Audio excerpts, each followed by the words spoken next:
Well, in our, like, we don't have any personal quarantine people, no. But we only have one in the entire grade, and that person is still doing NTI the rest of the year, okay? Yeah. So, all right, let's get moving. Okay, so the first thing, this is our very first day to learn how to do this, so I need everybody to commit to themselves that they're gonna spend the next 30 minutes really focusing as hard as they can, paying attention as good as they can, and taking the best notes that they can. So that when you are set on your own to do this, you get it and you don't have any issues at all, okay? So you're gonna title this today, Dividing, maybe you are, that didn't work, Dividing Decimals. You said this morning we were reading by directions. What, bud? You said this morning, I guess you Well, my words get jumbled up, yeah. okay? So I just did this with 5F. And I was very happy because it appeared like they really got it. And so if they were very successful with it, I know you guys will too, okay? But I'm gonna give you the steps, and the steps are gonna be a little bit long, okay? But I'm gonna give them to you because I think they're going to tell you everything you need to know in order to work these kind of problems. So we're gonna call this the steps for dividing decimals. And we're gonna start with step 1, okay? Now, it's a lot of information, and I'm gonna give an example after what I write. So hopefully you can, if the words don't make sense, you can use then the example for help. All right, so step 1 says, if you have a number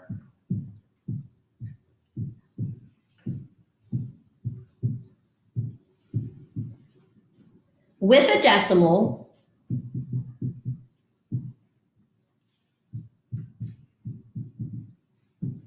outside the box, and hopefully you guys didn't forget, what do we call the number that sits outside the division box? I think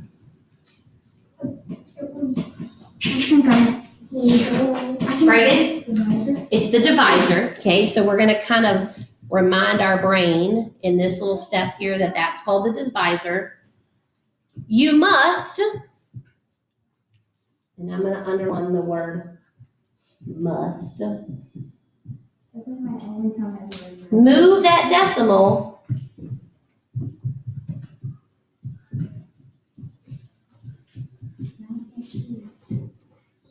to the end of that number.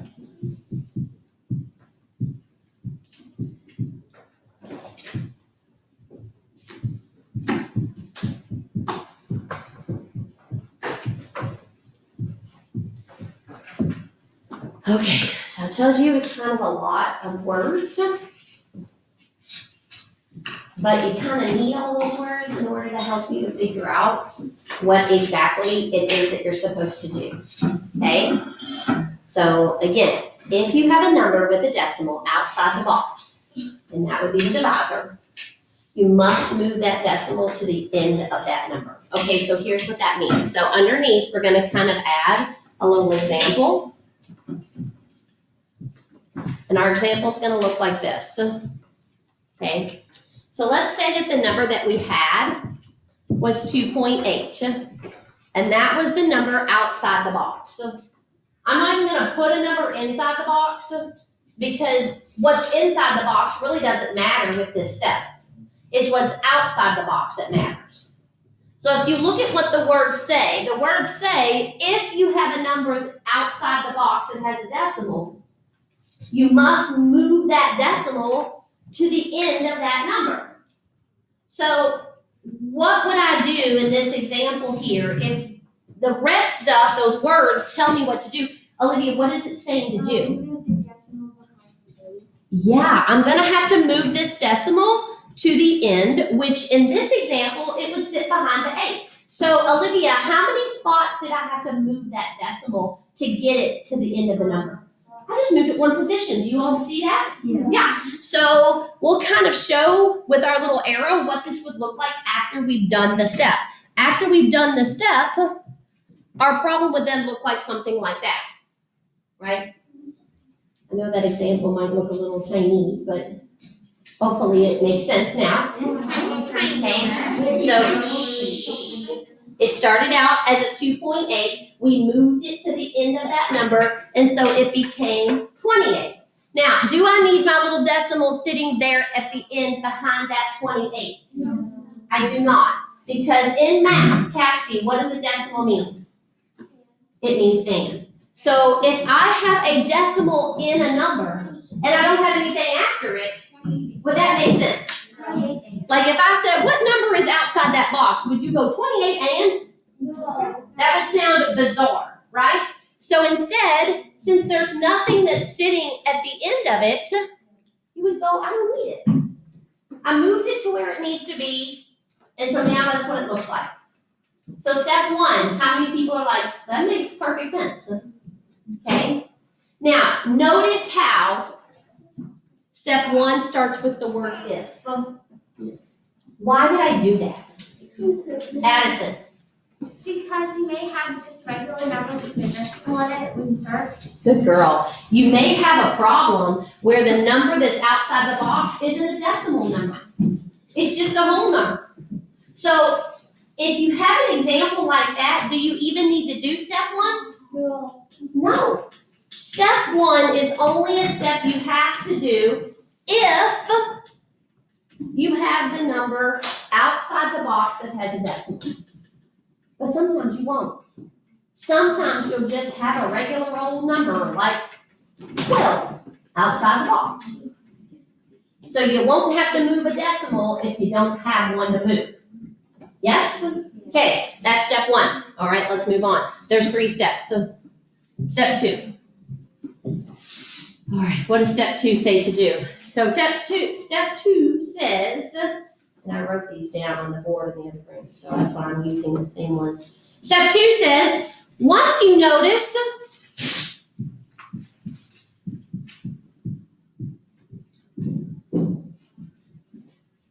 how many places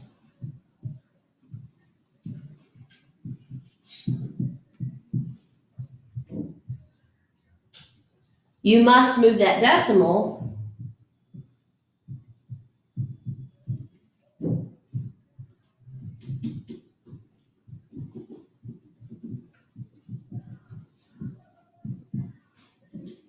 you will move the decimal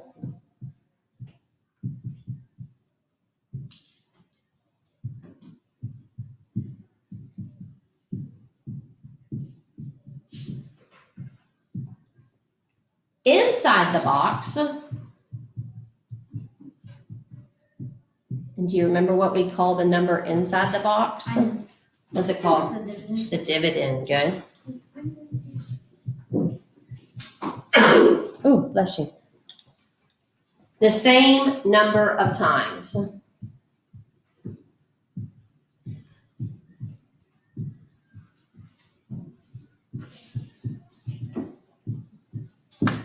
Oh, okay, again, that's a lot of words to get to what we need.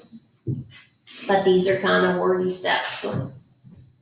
So let's read it again. Once you notice how many places you must move that decimal, you'll move the decimal inside the box the same number of times. Okay? So let's go back to the example that we were starting with up above. The example we started with was 2.8, but we didn't have anything inside the box. But this step is about the number inside the box, so I'm going to add one. Okay? I'm going to add this number, 1.726 inside the box for this example. Yeah. Okay. So, if we have a problem that looks like this, and we're going to then look at this problem and follow these 2 steps. Step 1 says that we have to move the decimal outside the box to the end. Olivia already told us that that's going to be 1 spot. It only takes 1 jump to get that decimal to the end. So then step 2 says you're going to take that however many times it took to get it to the end, and you're going to do that many times inside the box. So Tessa, where's my decimal going to go inside my box then? After the 7. It's going to jump 1 time also, and it's going to go right there after the 7. So what would this look like when I rewrite it with everything in the right position? It would look like this. That's what it would look like. Brody, I just finished writing this. do what? I'll scroll it back down in just a sec. What? I remember how we did this from when I did it over actually, it's still that one. It's not hard. That's, remember the adjective I said? It's exhausting. This time. Each problem takes a lot of time to solve. And you're gonna see here in a minute when we work this one out, okay? So Brody, where'd you leave off? Cause I'm gonna let you kind of have a little more, like not much, but maybe like a minute or two to kind of finish writing this stuff out. So at this point, step 1 and 2 is just about setting up the problem, right? So does anybody feel like they don't know how to set up the problem by using these 2 steps? Okay, it's pretty simple. Like when you have it all written out for you and you see exactly what to do, it's pretty simple to go, oh, okay, that makes sense. So where does this become hard and exhausting? Is in step 3, when you have to start to solve. Okay, so step 3 says, this is the final step. And the third and final step to this is, oh my gosh. Now, line up the decimal.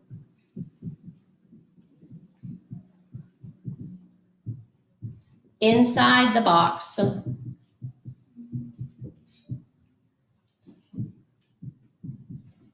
On the roof for your answer.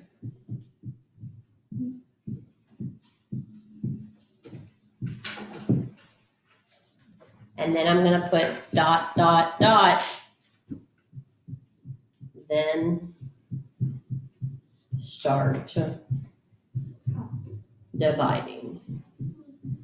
This is so much for the It's not really, it's a lot of work to write out. But what you have to do takes seconds to really do when you start solving, okay? Okay, so the third and final step says to line up that decimal inside the box on the roof for your answer, okay? So let's go back to that original example that we have. We've rewritten everything. Our problem now looks like this. It's 28.726, right? 17.26 is what we're looking like now. But the third and final step says we got to line up the decimal that's inside the box on the roof. And the roof is the place where the answer gets formed. So where are you going to line that decimal up? Directly above where the decimal is inside the box. That is a critical step. Might be close to one of the most important steps out of all of them. If you forget to do that step, this is not like multiplication where you can just go back and count. If you don't put the decimal where it needs to be and you start dividing, if you don't put your decimal in the right spot, you're going to end up with the wrong number. Let me show you what I mean, okay? So let's just look at 3 examples of numbers. So one of my numbers is 12.2. One number is 1.22. And one number is 0.122. Do you see how all of those examples have the same digits, but the decimal is just in a different place for each one of them? Yeah. So does that decimal play a major role? Yeah. So if you don't have the decimal in the right place for your answer, you could end up with the completely wrong answer, even though you had all the right digits. Because this number right here would be 12.22, which would be 12 and 2 tenths. What would this one be? Yeah. 1 and 22 hundredths. 1 and 22 hundredths. That's different than 12 and 2/10. What would this one be? What would that one be? Yeah. 122 thousandths. They all have different names because when that decimal is in a different position, it changes that number's name and it also changes its value. So that third step is pretty big, okay? So now it's time to start solving. So 3 steps. You get it? But now we've reached the tough stuff. We gotta solve. Now, to solve, things are no different than what you would always do to solve, okay? So let's remind ourselves, this is time to solve. And to solve, you must do those steps for division. Does anybody remember that little saying that we learned in chapter 4 to help us to remember, Brady? Wasn't it like 4 or something? Nope. You remember? Thank you. Those steps were, does McDonald's serve burgers daily? Those are the steps. Now this is the steps for division. And you're getting ready to have to solve a division problem. Even though there's a decimal inside this problem, the steps to division don't change. So you got to make sure that you remember these steps are important. Step 1 is divide. Step 2 is multiply. Step 3 is subtract. And then the last step is to bring down. I've seen many of you make errors on math quizzes and math tests by dividing wrong. So if the skill is to divide decimals, you can't mess up on dividing, okay? So let's take that example that we were just playing with on our other page. We've set everything up the way that we want it. I'm gonna just choose a fun color. I'm gonna go with, let's go with this guy right here, okay? And let's solve this thing, okay? So, the problem that we now have, now that we've moved everything where it needed to be, our decimals should be sitting nowhere on the outside, right? And inside it should be a 17.26, and then our little decimal is gonna go on our roof. You all got things set up that way with me? Okay, let's do step 1, divide. How are we gonna divide? What are we gonna do first? Come on, people who I haven't heard from. Yes, what are we gonna do first? So 28 can't fit into 1 or 17. So, but it can fit into 172. Beautiful. Okay, so I like what she's doing. So she's like, well, I'm looking at this problem and I see that I have 2 digits outside the box. So that means in order for these 2 digits to fit, I gotta see if they can fit into the first 2 digits inside the box. Will 28 fit into 17? No. So I have to then add a digit. So she noticed that I could put that 2 with it. We already learned how to do this. This was chapter 4 stuff. So how many 28s will fit into 172? 6. So some people have done the math. They've come over here and they've said, okay, 28 times 6. When I multiply that stuff out, I get 168. Now, how did they get 6? Well, they probably did a little guessing and checking.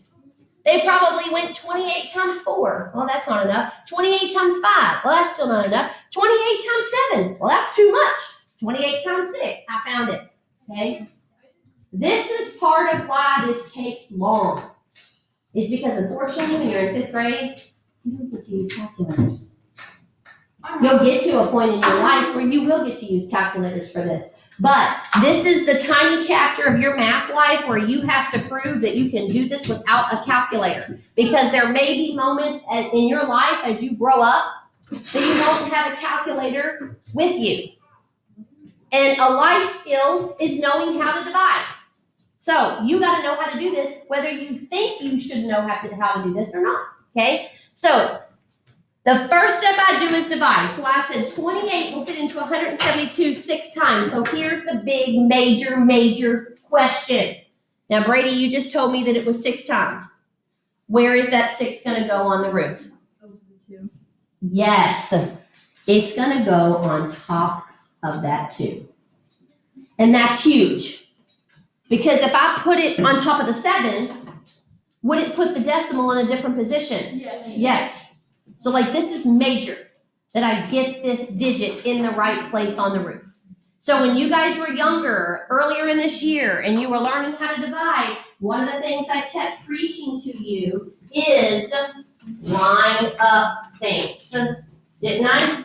Yes. I even said if you want to use graph paper, if you want to flip your notebook on its side so that the page makes like columns for you. I didn't care, but I told you you have to make sure that things line up. Because now you're seeing why. If you don't get things lined up, you're going to totally get the wrong answer. All right, so that's our division. Now we have to multiply. What are we going to multiply, Emily?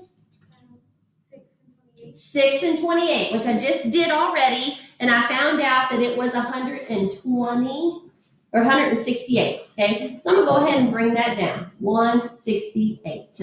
What do I do after I multiply? Just say it. Subtract. So let's subtract this stuff and see what we got left. So 2 minus 8 I can't do. Let's borrow from our 7. This becomes a 6. That becomes a 12. 12 minus 8 is 4, okay? What do I do after I subtract? Just shout it. Bring Bring down. Let's bring down our 6. So now I have 46. All right. So since I just brought down a digit, I got to start all over. Okay. Got to start with division again. So how many 28s will fit into 46? What do you think? Just one. Yeah. How does he know that? Well, I'm hoping that he knows that because he came over here and he said 28 times 2. He wanted to just make sure that he wasn't going to pick the wrong number. So when he did 28 times 2, he realized that he got 56, and that's too much. All we have is 46. You can't go over, okay? So 28 will go into 46 one time. Where's that one going to go? Say it. Above the 6, okay? Now I'm going to multiply. 1 times 28 is 28. Time to subtract. I have to borrow. This becomes 8. This becomes 1. I have 18 left over, and I have no digits left in the box. Now, if we were playing with fractions, what would you do with that leftover stuff, Colin? You would turn it into a fraction. Do you think you're going to do that when we're playing with decimals? No. So if you have stuff left over, you got to keep this problem going. So how can I keep this problem going if I have 18 left over and I can't just turn my leftovers into a fraction like I'm used to doing? Tessa, what will I do? Where can I add that other 0 though?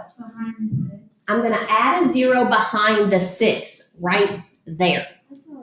What? You'll see. So I've added my 0. So now my steps to division are going to start over. Okay? Got to divide. I have to bring down that 0. So now instead of having 18 down there at the bottom, I now have 180. So now I got to do division again. How many 28s will fit into 180, Max? 6. Max says 6. Let's make sure. So 28 times 6. Well, we already did that right there. Let's make sure it's not 7. Because sometimes we just choose a number and we're like, oh, that looks pretty close. That looks good. I'll use that one. But then you end up not using the one you should. So let's make sure that it's not 7. 8 times 7 is 56. 7 times 2 is 14. Plus 5 is, that's too much, right? So he's right. That won't work. It will only fit 6 times. So where's my 6 going to go, Max? Above the 0. Good. We're going to stick it right there above that 0. Okay? After I put a number on the roof, it's time to multiply. 28 times 6 is 168, right? Time to subtract. This turns into a 7. I have 12 left over. Okay? I got more left over. What do I do? Good grief, I'm going to add another 0. Pull it down. Now I have 120. How many 28s will fit into 120? What do you think? Just shout it out. 4. Yes, you're right. 4 of them will. Where will that 4 go? Above that 0. 28 times 4, what is that? Let's come over here and figure that out. 28 times, that's 32. So what is that? That's 112. Okay? Is that what you got? All right. I'm running out of space. I'm going to bring my 112 down. When I subtract, I'm left with 8. So, now, look, Sophia said a second ago, she said about 2 numbers ago, won't this just keep going on forever? And the answer is yes. Okay, Homer's gonna be So, when I say to you that this is not difficult, but it's exhausting, now you see why. So how do you know when to stop? So for example, I just want to show you. So let's say that I took this problem and I typed this problem into my calculator.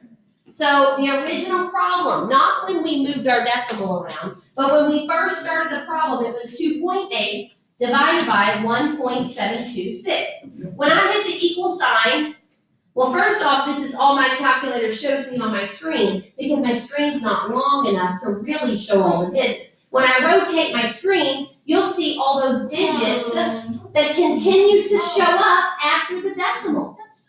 So surely to God, that means Miss Malone's not going to make us keep doing this. No, I would never do that to you. So how do you know when to stop? Does anybody want to take a guess as to how many digits you need to get on the roof before you can just say, I'm done with this problem? Hallie, how many do you think?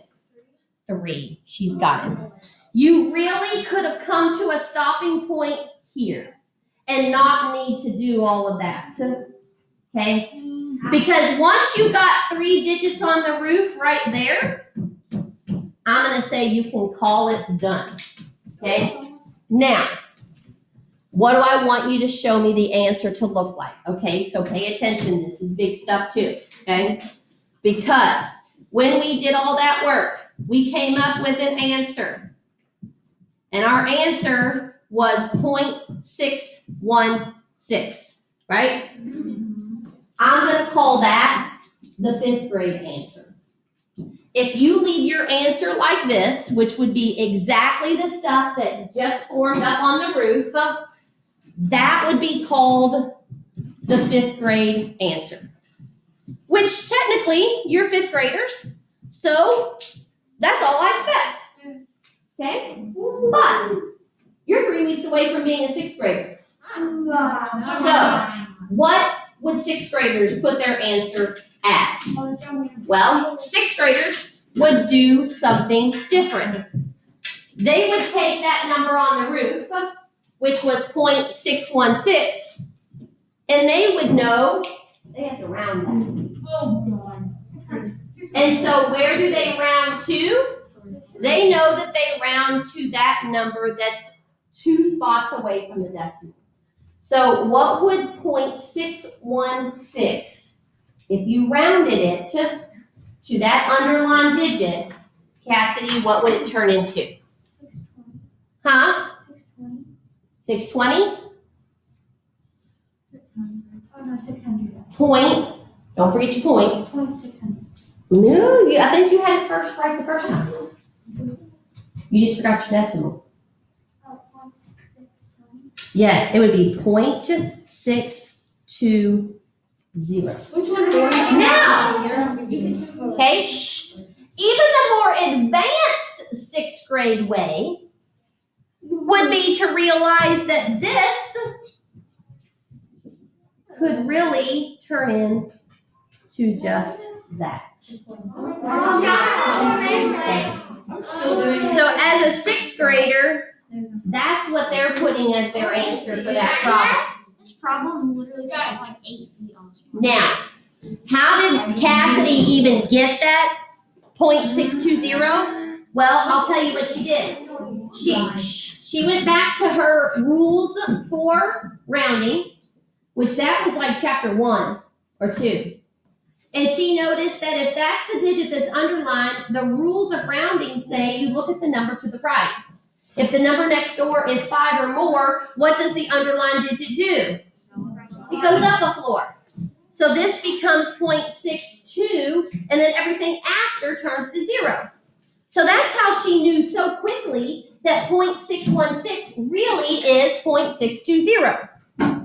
But then, with the stuff we've learned with division and with decimals, What do we know that you can do when you have a 0 hanging at the end of a number in decimal land, Colin? If it's at the end, you can take it away. You can wipe it away. So that's why I say, Xander, stop. That's why I say that problem right there, if you were in, let's just say 6th grade around January of next year, this is how you'll be putting your answers. But for right now, you're in the baby stages of this. Okay? You're still trying to figure this out. So the advanced stuff, if you're not ready for that yet, don't sweat it. It's not a big deal. But some in this room are. Some people in here are like, that makes perfect sense. I can do that. I can go ahead and put that answer the way you say 6th graders can do it, and they're going to do it. But I had somebody in the other class say to me, well, Miss Malone, if we try to do it the 6th grade way and we don't do that right, but we had that answer first, would you count it wrong? What do you think my answer was? No. If he did all the work and he came up with that answer, that's the right answer. But when he tried to then turn it into the 6th grade answer, he made a mistake. I wouldn't count this whole thing wrong because of that. I would just simply say, that was a good try, but this is what you need to work on to help do that 6th grade answer, okay? What are we gonna have? All right, so I'm gonna give you guys one more, but this time I'm not gonna babysat you through it. This time I'm gonna give it to you, and I want you to try it, okay? Remember, you're little tiny people learning pretty tough stuff. So, do you guys think that there's a really strong chance that on these kinds of problems, you're gonna make a mess up? Yes. I mean, Brady, stop drumming. Let's take a minute and look at how much stuff was in just one problem, okay? In this problem here, I was faced with having to move decimals and make sure that I didn't do that wrong. I had to put my decimal on the roof, make sure I didn't do that wrong. I had to do my steps to division. So I had to figure out how many times a number would go into another number. Then I had to come over here and do some multiplication. Then I had to come over here and do some subtraction. Then I had to bring down digits. Then I had to divide again. Then I had to multiply again. Then I had to subtract again. Then I had to round. Now, do you know how many times I give you guys an easy problem and you make a mess up on an easy problem? Like something that's loaded with so much math like these problems, I know there's going to be places where you all make mistakes because some of you out here, your focus gets lost. So if you're one of those people that makes mistakes because you had a focus error, this thing's going to be your beef center because you can't lose focus when something involves so many steps. All right? So here's your problem to practice to end class. The question you guys are wanting to know is, are you going to have homework tonight? And my answer to you is no. Yes. That did not involve a big cheer from the crowd. Okay? First off, you're not having homework for me tonight because you're not ready for homework. If I were to give you homework tonight, you would spend so much time working the problems that you would come in tomorrow hating math because these things would rack your brain. Yes. And as Brennan noticed, one problem took about 8 minutes to solve. So whenever you have homework on this stuff, no, I'm not going to give you 30 problems to work because you would be doing math for 2 hours. But I'm going to give you 6 problems to work. Yes. Because if you can do 6 without error, then you could probably do 10 without error, okay? But I want to make sure that you know how and the steps to take to solve this stuff. All right, so are we ready? Here's your one to try on your own.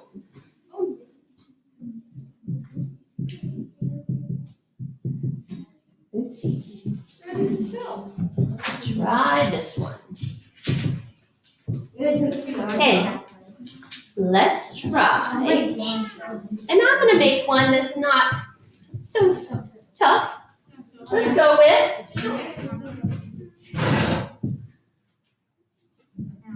Okay, so there's your problem. Doesn't look too miserable.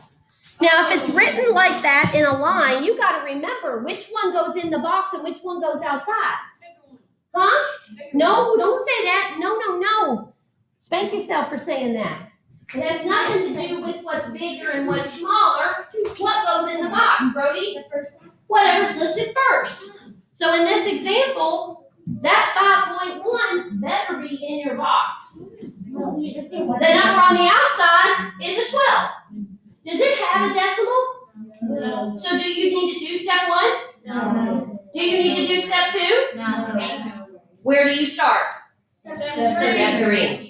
This problem, all you have to do is start with step 3, which is put the decimal on the roof and start dividing. Can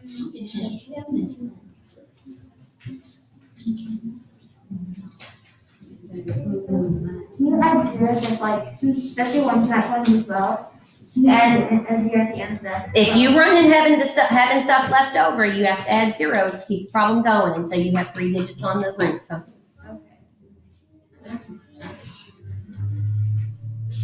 This one's easier. Remember, you gotta keep working until you have 3 digits on the roof.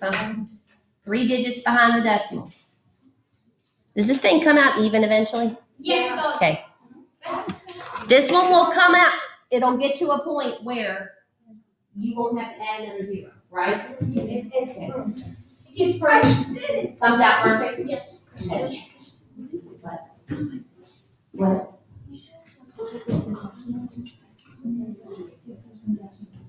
Then you don't have to do step 1. That's why I said if.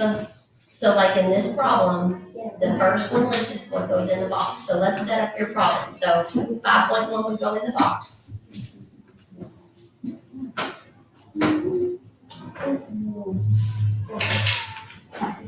Check your neighbor and see if they got what you got. Okay, good. And then the other number, what comes next, goes outside the box. So let's look at your steps. So I'll be saying, set it up first where everything needs to be now the next steps. If you have a number with a decimal outside the box, do you? So skip that step. Let's go to the second step. Once you notice how many places you move the decimal, well, do you need to do that? Because you didn't do step 1, so that means you can skip step 2. So now you just move on to step 3.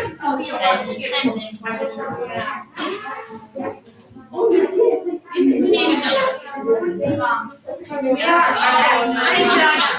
right, so I'm not going to work this whole baby out.